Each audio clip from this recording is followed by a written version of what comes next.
It's a raccoon with a talk show slinging culture facts you might not know. From the biggest flops to the greatest hits, this is Trash Can Tidbits.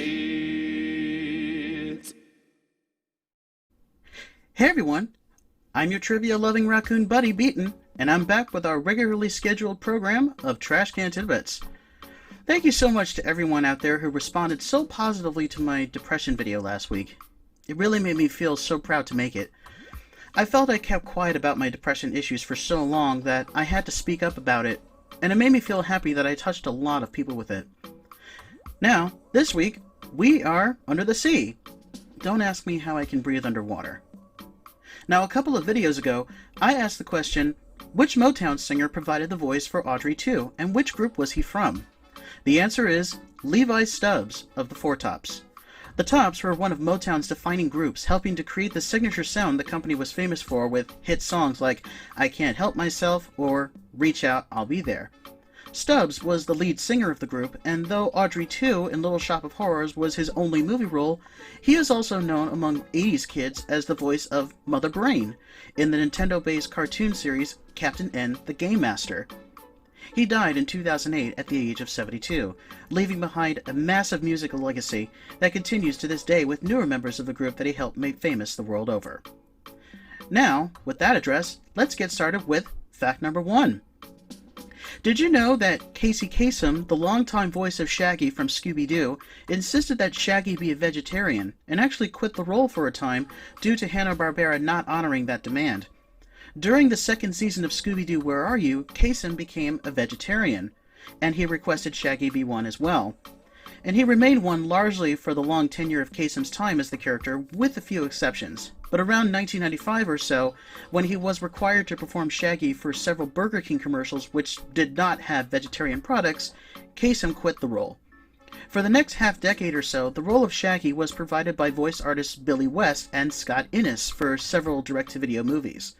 It wasn't until 2003, when the series What's New, Scooby-Doo came along, that WB finally upheld their end of the bargain, and Kasem agreed to come back to play Shaggy until his death in 2014. Matthew Lillard has since taken over the role of Shaggy, having already played him in the 2 live-action movies, where he was, indeed, a vegetarian. Fact 2. Did you know that there was an animated series based on the 90s classic film Free Willy? It was developed by Canadian animation company Nelvana, known for producing such classic series as Little Bear, The Magic School Bus, and the Star Wars series Droids and Ewoks. Free Willy, the animated series, however, is not so well known, though it was developed before the direct-to-video sequel, Free Willy, The Adventure Home, was made, and it only ran for 2 short seasons from 1994 to 1995.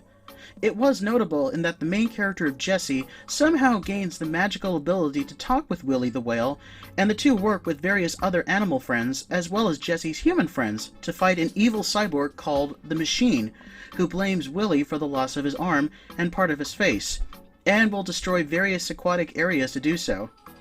Yeah, remember that part of the sequels? Those crazy captains and their obsessions with whales. Notably, Willy was voiced by the late Paul Haddad, also known to Resident Evil fans as the original voice of Leon Kennedy in Resident Evil 2. Fact 3. Did you know that game company Rare once made a Spider-Man game? The Amazing Spiderman, a 1990s side-scrolling action platformer released for the Game Boy, was developed by Rare a few years before hitting their stride as a prime Nintendo developer for games like Donkey Kong Country and GoldenEye. The game was well received, despite being published by notorious game company LJN, which didn't have a great track record when it came to licensed video games. However, this Spider-Man game ended up being a diamond in the rough. This game would also be the only Spider-Man game made by Rare, with LJN going to other companies for further games. Fact 4. Did you know that George Lucas's dog inspired the creation of Chewbacca and Indiana Jones? His dog was in fact named Indiana, and he was a big Alaskan Malamute. In Lucas's words, a bear of a dog. He subsequently inspired Lucas to create Chewbacca because of the big boy's face, and the name Indiana was, of course, the inspiration for Indiana Jones. This was paid homage to in the 3rd film, where Indiana Jones's father reveals that, "We named the dog Indiana." So yes, that joke ended up being totally meta and appropriate for the big revelation. And just to be sure, a Malamute was seen in Indy's house at the beginning of the movie, coming full circle. Fact 5. Did you know that if the James Bond movie Spectre did not have the opening long shot, director Sam Mendes would not have made the movie 1917. The opening shot of Spectre takes place in Mexico City during the Day of the Dead festivities, and follows Bond, dressed in a visually striking skeleton costume, standing on the street, entering a hotel, going into an elevator, exiting, going into a hotel room, and finally exiting the room through the window and walking across some rooftops, an unbroken shot that lasts for about 4 to 5 minutes. Sam Mendes must have been inspired by that shot to give his World War I epic 1917 the special touch of one long shot throughout the whole movie, though there are invisible cuts made to give the illusion that it was made in one shot. Coincidentally, Spectre was photographed by cinematographer Hoyt van Hoytema, who went on to give a similar visual look to Christopher Nolan's spy/time travel movie Tenet. For 1917, Mendes employed Roger Deakins, the cinematographer of his previous Bond movie Skyfall, to lend his artistic touch to the war epic, and got over 40 awards for it. Fact 6. Did you know that there were originally no plans to include Lugia in the Pokemon series at all? It was meant to be a one-shot character appearing only in Pokemon the Movie 2000. Apparently, Lugia's creator, Takeshi Shudo, was very surprised that the creature ended up outside of that movie and added into the official game canon. Game Freak did consult with him later, and he gave permission from that point forward. Lugia made its first appearance in the games as the mascot for Pokemon Silver. Fact 7. Did you know that at one point, the president of Universal Studios wanted the title of Back to the Future to be changed to Spaceman from Pluto? Sid Sheinberg, who famously unsuccessfully sued Nintendo in the early 1980s for alleged copyright infringement over the use of the name Donkey Kong, put out a memo to the team making Back to the Future, arguing that nobody would go see a movie with the word future in its title. Steven Spielberg, who was not only the producer of the film, but also Sheinberg's protege, saved the day by sending a response memo thanking him for the wonderful joke memo and how everyone got a kick out of it. Sheinberg was too proud to admit that he was serious, and ended up changing his mind and letting the film keep its original title. He did, however, make one important name change. He was the one who gave Doc Brown his name, as it was originally written as Professor Brown. Fact 8. Did you know that at one point in development for The Legend of Zelda Ocarina of Time, there was going to be a hub world?